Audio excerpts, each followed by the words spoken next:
오늘도 새날을 우리에게 주셨습니다. 기도하고 아침 예배 들어갑니다. 살아계신 아버지 하나님, 우리에게 새날을 주신 이 아침에 또한 감사하며 하루를 시작합니다. 어느 곳에 있든지 어느 시간이든지 하나님이 우리와 함께 하심을 늘 감사하고 경험하고 그 하나님을 찬양하며 신뢰하고 우리 인생을 의탁하며 나아갈 수 있도록 우리에게 믿음을 주시옵소서. 성령이여, 흐트러졌던 고민과 염려와 걱정으로 무너져 있던 우리 마음을 세워주시고 새 영으로 함께 하심으로 새로운 결단과 새 마음으로 오늘을 살아낼 수 있도록 하늘의 힘과 능력으로 함께하여 주옵소서. 그리하여 마침내 하나님을 경험하고 하나님을 드러내며 자랑하며 증거하는 증인 되는 삶을 살게 해 주옵소서. 이제 사도신경으로 신앙 고백합니다. 나는 전능하신 아버지 하나님, 천지의 창조주를 믿습니다. 나는 그의 유일하신 아들 우리 주 예수 그리스도를 믿습니다. 그는 성령으로 잉태되어 동정녀 마리아에게서 나시고 본디오 빌라도에게 고난을 받아 십자가에 못 박혀 죽으시고 장사된 지 사흘 만에 죽은 자 가운데서 다시 살아나셨으며 하늘에 오르시어 전능하신 아버지 하나님 우편에 앉아 계시다가 거기로부터 살아있는 자와 죽은 자를 심판하러 오십니다. 나는 성령을 믿으며 거룩한 공교회와 성도의 교제와 죄를 용서받는 것과 몸의 부활과 영생을 믿습니다. 아멘. 하나님께서 오늘 아침 우리에게 주시는 말씀은 신약성경 히브리서 12장 4절에서 13절까지 말씀입니다. 신약성경 367면에 있습니다. 이 말씀 봉독할 때에 살아계신 하나님의 음성을 듣기 바랍니다. 히브리서 12장 4절에서 13절 제가 봉독합니다. 너희가 죄와 싸우되 아직 피 흘리기까지는 대항하지 아니하고 또 아들들에게 권하는 것 같이 너희에게 권면하신 말씀도 잊었도다. 일렀으되 내 아들아, 주의 징계하심을 경히 여기지 말며 그에게 꾸지람을 받을 때에 낙심하지 말라. 주께서 그 사랑하시는 자를 징계하시고 그가 받아들이시는 아들마다 채찍질 하심이라 하였으니 너희가 참음은 징계를 받기 위함이라. 하나님이 아들과 같이 너희를 대우하시나니 어찌 아버지가 징계하지 않는 아들이 있으리요. 징계는 다 받는 것이오늘 너희에게 없으면 사생자요 친아들이 아니니라. 또 우리 육신의 아버지가 우리를 징계하여도 공경하였거든 하물며 모든 영의 아버지께 더욱 복종하며 살려 하지 않겠느냐. 그들은 잠시 자기의 뜻대로 우리를 징계하였거니와 오직 하나님은 우리의 유익을 위하여 그의 거룩하심에 참여하게 하시느니라. 무릇 징계가 당시에는 즐거워 보이지 않고 슬퍼 보이나 후에 그로 말미암아 연단받은 자들은 의와 평강의 열매를 맺느니라. 그러므로 피곤한 손과 연약한 무릎을 일으켜 세우고 너희 발을 위하여 곧은 길을 만들어 저는 다리로 하여금 어그러지지 않고 고침을 받게 하라. 아멘. 오늘간 이 말씀으로 유익이 되는 징계, 이런 말씀으로 은혜를 나누고자 합니다.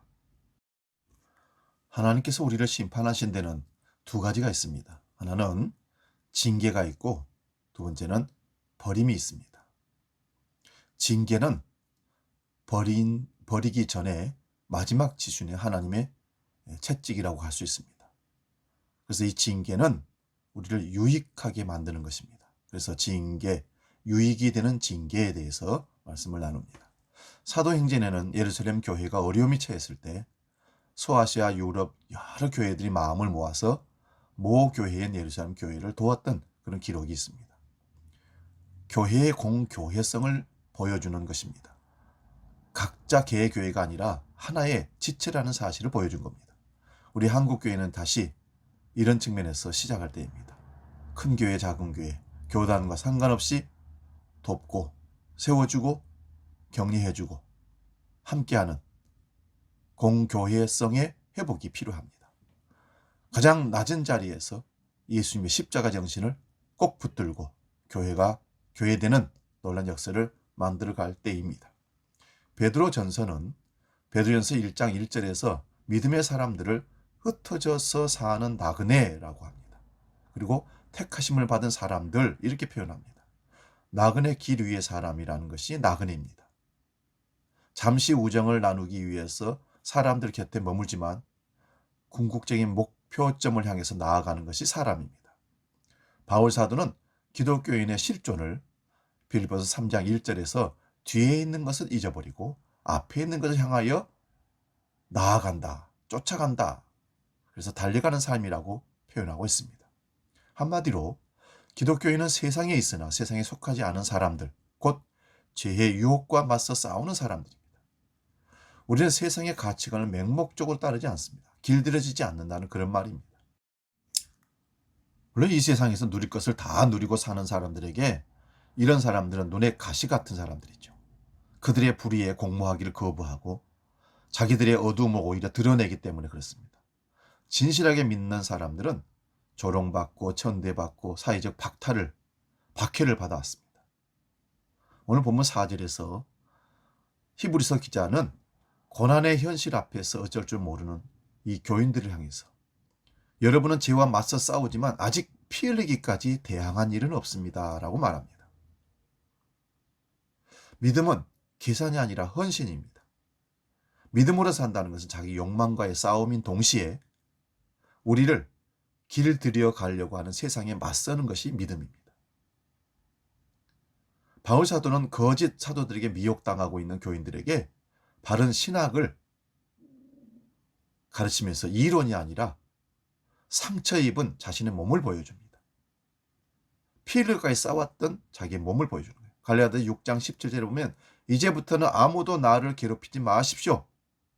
나는 내 몸에 예수의 흔적을, 상처를, 자국을 지니고 다닙니다. 이보다 더 강력한 증언이 어디 있겠습니까? 나는 복음 전하고 예수 믿으면서 이런 상처를, 아픔을 가지고 있습니다. 이런 상처가 우리에게도 있는지 한번 살펴보시기 바랍니다. 그리스도가 아닌 잘못된 지도자들을 따르다가 비난의 표적이 되는 이들도 있습니다. 그들은 박해받고 있다는 이미지를 강화함으로써 자기들의 반사회적 형태를 종교적으로 치장하기도 합니다. 누군가를 위함으로 몰아가는 일은 명분이 무엇이든 악합니다.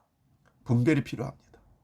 거짓 지도자들이 나서서 우리가 가는 길이 옳다고 하면서 우리는 정치적으로 압박을 당하고 핍박을 당한다고 하면서 사람들을 모읍니다. 거짓된 악한 자들입니다.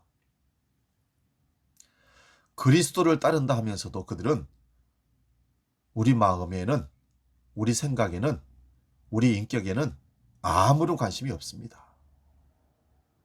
그리고 우리들을 따르는 사람들을 그냥 끌고 가서 자기들 유익을 위해서 세를 가시하려고 합니다. 자각하지 못하고 분별하지 못하면 이런 세상 사람들의 지배를, 이런 단체들의 지배를 받을 수밖에 없습니다. 하나님의 나그네 된 백성으로 사는 것이 얼마나 힘들고 어려운지 모릅니다. 그래서 맨날 우리에게 유혹이 옵니다. 정착해서 살고 싶다. 가야 할 길을 잊고 산다는 말입니다. 일상의 무게에 짓눌려서 혹은 세상의 달콤한 것에 마음이 팔려서 우리 영혼이 깊은 잠에 빠져들어서 한 걸음 나아가지 못하고 정착할 때 하나님의 징계가 찾아옵니다. 왜요? 나그네 길을 계속 목적지를 향해서 가도록 우리를 채찍하는 겁니다. 거기서 잠들면, 거기서 멈추면 너 죽는 거야. 세상에 연연하고 세상에 집착하고 살다 보면 결국은 지옥으로 떨어지는 겁니다. 그래서 하나님께서는 사랑한 자에게 징계를 주어서 다시 일어나서 걷게 합니다. 징계라는 단어의 사전적 정의는 허물을 뉘우치도록 주의를 주고 나무란다는 뜻입니다. 또는 부정이나 부당한 행위를 되풀이하지 못하도록 제재를 가한다. 그렇게 되어 있습니다. 이 단어가 우리에게 연상시키는 것은 직장 생활을 할 때 감복, 견책, 면직, 파면 이런 것들로 다가옵니다. 이 단어를 듣는 순간 우리는 자기도 모르는 사이에 움찔하게 됩니다. 징계를 유쾌하게 받아들일 사람이 어디 있겠습니까? 하지만 헬라어로 원어로 징계를 뜻하는 말은 가까이 부름, 간청, 훈계, 격려라는 뜻을 포함하고 있습니다. 이 단어는 성령의 다른 이름인 보혜사와 흡사한 그런 뜻을 갖고 있습니다. 보혜사는 곁에서 돕는 분, 조언해주고 협력해주는 분, 그렇게 되잖아요. 징계는 부정적 질책이라기보다는 긍정적 질책이라고 해야 할 것입니다. 꾸지람이라는 단어는요, 아이를 훈육하여 잘못을 바로 잡아줌으로 그를 사람 되게 만들어주는 돕는 것이죠. 브레이크는 우리를 멈추게 하는 것이지만 우리를 보호한다는 의미도 들어있습니다. 징계는 그런 것 같은 겁니다. 꾸지람은 한 사람이 이기적으로 처신하지 않도록 다른 이들과 더불어 잘 살 수 있는 인격을 길러내는 데 필요한 것이 꾸지람입니다. 그게 징계입니다. 칭찬은 고래도 춤추게 한다는 말도 있습니다만은, 그래서 격려하고 북돋우는 일을 매우 중요하게 생각해서 잘못해도 괜찮아, 그러면서 용기를 주고, 또 잘못해도 또 괜찮아, 괜찮아, 그러다가 그를 그르치게 하는 겁니다. 잘못된 것을 잘못됐다고 훈계해 주는 것은 그를 장기적으로 보면 사랑하고 세우는 좋은 약이 되는 것입니다. 유대인들은 어릴 때부터 할라카와 아가다라는 교육을 통해서 해야 할 일과 하지 말아야 할 일을 배워줍니다. 할라카라는 것은 유대인들의 삶을 지배하는 법, 규례, 규범, 도덕, 윤리 같은 거죠. 사회 질서 같은 거죠. 아가다는 이야기 형태로 전승되는 교훈입니다. 이렇게 했더니 덕을 쌓고 상을 받고 복을 받더라. 이렇게 했더니 어림을 당하고 고통을 당하더라. 뭐 그런 것이죠. 하나님의 징계 혹은 꾸지람은 그 방식은 다양합니다. 선포되는 말씀, 친구들과의 대화, 실패의 경험, 관계의 어려움, 질병, 예기치 않은 재난 등이 우리를 징계하는 도구로 사용됩니다. 그래서 우리가 그걸 잘 분별하고 의미를, 교훈을 깨달아내야 됩니다. 하나님께서 징계하기 위해서 그런 불행들을 일으키신다는 그런 말이 아니라, 그런 재난이나 고통이 우리의 마음의 자각을 깨우치게 해주셔서 하나님과의 만남을 가능하게 한다, 그런 뜻입니다. 하나님은 출애굽한 이스라엘 백성들을 저주해달라는 모압 왕 발락의 요청을 받고 길을 떠난 선지자 발람을 꾸짖고 그의 눈을 열어주기 위해서 그가 타고 가던 나귀의 입을 여셨습니다. 우리 예수님이 예루살렘에 입성하실 때 제자들의 온 무리가 기쁨으로 노래를 부르는 것을 보고 바리새파 사람들이 몰려와서 예수님께 선생님의 제자들을 꾸짖으시라고 하고 요구했을 때 주님이 뭐라고 하셨습니까? 누가복음 19장 40절에 내가 너희에게 말하노라, 이 사람들이 잠잠하면 돌들이 소리 지를 것이다. 문제는 들을 귀가 있느냐 없느냐의 여부입니다. 하나님이 우리를 징계하신 까닭은 분명합니다. 거룩함에 참여하게 하시려는 의도입니다. 징계 혹은 꾸지람은 우리 몸과 마음에 붙은 더러운 것들, 부적절한 것들을 털어내기 위한 하나님 주시는 사랑입니다. 조금 겸손해지기 위해서는 많은 시련을 겪어야 한다는 말입니다. 정화의 불이라는 말도 있습니다. 불과 물 사이를 몇 번 통과해야 조금씩 깨끗해지는 거룩한 그런 마음들. 하나님은 당신 자신이 사랑하는 사람에게만 징계하신다 하십니다. 받아들이는 사람들에게만 채찍하십니다. 아프고 쓰리지만 이게 진실입니다. 여기서 의문이 생깁니다. 거룩함은 오직 하나님께 속한 것입니다. 히브리어로 거룩하다는 말은 구별되다, 뛰어넘다는 뜻을 갖고 있습니다. 그 거룩함은 하나님과 인간이 구별되는 지점입니다. 그런데 거룩함에 참여한다는 말은 어찌 보면 언감생심입니다. 말처럼 쉬운 게 아닙니다. 우리는 먼지같이 더럽고 찢기 같은 존재입니다. 그런 우리가 어떻게 거룩하게 구별될 수 있겠습니까? 여러분, 더러운 찢기 같고 먼지 같은 우리에게 거룩하라 하시면 어떤 뜻일까요? 하나님은 출애굽한 이스라엘 공동체에게 레위기 19장 2절에서 이렇게 말씀합니다. 너희의 하나님인 나, 너희의 주인인 내가 거룩하니 너희도 거룩하라. 이 명령의 말씀 속에 하나님의 사랑이 담겨져 있습니다. 사람을 동물처럼 취급하지 않겠다는 겁니다. 사람은 하나님의 형상 닮은 사람으로 인정해서 그 거룩한 하나님의 형상의 속성이 우리 속에 깃들게 허락하신 겁니다. 하나님의 인간을 당신의 형상을 따라 만드셨기 때문에 그렇습니다. 인간의 인간다움은 하나님의 성품을 담는 데 있습니다. 하나님의 형상으로서 인간은 자기 좋을 대로 처신하지 않습니다. 자극적으로 느낌대로 사는 것이 아닙니다. 다른 사람들을 배려할 뿐만 아니라 다른 이들의 행복을 위해서 자기를 희생하기도 합니다. 본능 혹은 욕망에 굴하지 않고 그걸 뛰어넘는 아름다운 나름과 삶을 살 수 있는 것은 하나님의 거룩한 형상이 깃들 때 가능한 겁니다. 내이기는 거룩함의 내용을 종교적 진술로 쭉 채우고 그렇게 그냥 형식적으로 살아가라 아닙니다. 진짜 거룩함은 일상의 삶 속에서 생활로 드러나는 법입니다. 추수할 때 가난하고 소외된 이웃들을 배려해서 밭에 모퉁이를 남겨두어라. 이웃에게 뭔가를 팔고 살 때 저울을 속이지 말라. 품꾼의 싹을 해가 지도록 떼먹지 말라. 갚아줘라. 듣지 못하는 사람을 저주하지 말라. 눈먼 사람 앞에 걸려 넘어지도록 장애물을 놓지 말라. 재판을 할 때 제멋대로 판단하지 말라. 남의 생명을 이토록 하면서 너 이익 보려고 하지 말라. 이게 거룩함입니다. 이런 거룩한 삶을 한마디로 요약한 것이 레위기 19장 18절 후반절입니다.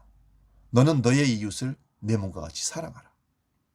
거룩함에 참여한다는 것은 바로 그런 삶을 능동적으로 선택해서 실천하며 산다는 뜻입니다. 하나님의 징계와 꾸지람을 통해 우리가 그런 삶을 살 수 있게 된다면 그보다 더 고마운 일이, 아름다운 일이 어디 있겠습니까? 이게 사람다운 삶입니다. 이렇게 훈련된 사람들이 있는 곳의 열매가 정의와 공의와 평화, 화평의 열매가 맺히는 겁니다. 야고보서도 같은 진실한 말을 합니다. 야고보 3장 18절에 화평케 하는 자들은 화평으로 심어 의의 열매를 거두느니라. 화평의 씨를 뿌려 화평의 열매를 거두는 것이 우리 그리스도인의 삶입니다. 하나님은 호세아서를 통해서도 호세아 10장 12절에 너희가 자기를 위하여 공의를 심고 인애를 거두라. 너희 묵은 땅을 기경하라. 지금이 곧 여호와를 찾을 때니 마침내 여호와께서 오사 공의를 비처럼 너희에게 내리시리라. 약속하셨습니다. 여기서 정의와 사랑의 열매는 연결되어 있습니다. 정의와 공의와 화평, 사랑, 이것들은 뗄래야 뗄 수 없는 한 몸입니다. 우리의 목표는 분명합니다. 나그네 인생길 걷는 동안 이런 목표점을 향해서 나아가야 합니다. 가끔 세찬 바람이 불어서 나도 서 있기가 힘들 때, 이웃을 돌아볼 여유도 없을 때, 그럴 때도 우리는 오늘 이 말씀을 생각해 내야만 합니다. 히브리서 12장 12절 13절 제가 읽겠습니다. 그러므로 피곤한 손과 연약한 무릎을 일으켜 세우고 너희 발을 위하여 곧은 길을 만들어 저는 다리로 하여금 어그러지지 않고 고침을 받게 하라. 욕망을 추구하는 그런 벌판 같은 세상에서 비틀거리고 그렇게 걷지 못하고 쓰러지는 모습을 보이지 말라. 직립보행해라. 바로 걸어가면서 장애물이 있거들랑 그걸 치워주고 파진 데가 있으면 메워주어서 힘들고 어려운 이웃들이 달려가는 길에 어려움당하지 않도록 그렇게 인생을 살아라. 징계하는 말씀입니다. 우리는 우리 욕심을 따라 살아갑니다. 이기적인 욕심을 따라 살다 보면 이웃도 없고 형제도 없고 성도들도 없습니다. 주님은 그 마음을 고치라는 것입니다. 오늘 이 하나님의 징계 말씀에 우리 자신을 올려놓고 그 채찍을 맞음으로 고쳐서 바른 삶을 살아내는 참된 그리스도인이 저와 여러분들이 되시기를 주의 이름으로 축원드립니다. 기도하겠습니다. 하나님 아버지, 오늘 말씀이 우리의 징계가 되어 채찍이 되어서 그릇된 길을 갔던 우리들을 고쳐먹고 새로운 길로, 거룩의 길로 실천해 나갈 수 있도록 이끌어 주셨습니다. 하나님의 말씀이 항상 우리를 징계하는 말씀으로 채찍이 되어서 바른 길, 고든 길, 아름다운 길, 하나님이 인정하시는 그 길을 갈 수 있도록 우리를 이끌어 주시옵소서. 이제는 우리 주 예수 그리스도의 은혜와 아버지의 놀라우신 사랑과 성령님의 감동, 교제, 역사 충만케 하시며 징계가 유익되다는 사실을 깨닫고 하나님 말씀으로 항상 우리를 징계함으로 바른 길로, 고든 길로, 거룩한 길로 걸어가는 참된 믿음의 사람 되기를 작정하는 머릿속의 모든 권속들 머리 위에 이제로부터 영원히 함께 하시기를 간절히 축원하옵나이다. 내일은 주일입니다. 우리 마음을 모아서 하나님께 예배하는 날입니다. 이제 교회 와서 함께 현장 예배도 참여하시고 더 마음이 괴로워서 힘들어서 어떤 이유가 있어서 나오지 못하는 분들은 가정에서라도 최선을 다해서 예배하는 주한 공동체 되시기를 바랍니다.